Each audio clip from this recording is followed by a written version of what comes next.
Assalomu aleykum dostуğaным. Sizler üçün özgöçö şiriндикти sunamın.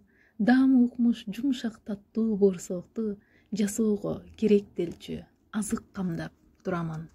Жылуу сүткө жумурткадан чыгамын. Туз шекерди дрожь менен саламын. Эритилген сливичный масланы унду кошуп, жумшак камыр жууруп таштаймын. Андан соң тегеректеп шариктерге бөлөмүн. 15 грамм шарикчелер тынса кошот көлөмүн. Кызып турган майга салып азаздан кызарганча кууруп турам. Сен да досум ашканага жөнөгөн.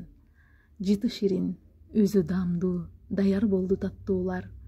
Баш тартканга мүмкүн эмес эч бир адамдар. Идеялар жаратып, ойлоп таап кээде ката кетсе кечиргиле мени алтын асылдар. Коздоо үчүн шоколадты эритип бир алдымда. Шариктердин үстүнө аздан куюп салдымда. Кокосовой стружкадан себелеп, эм алыңыз, татып көрүп, баа бериңиз даамына. Тамагыңыздар таттуу болсун достор.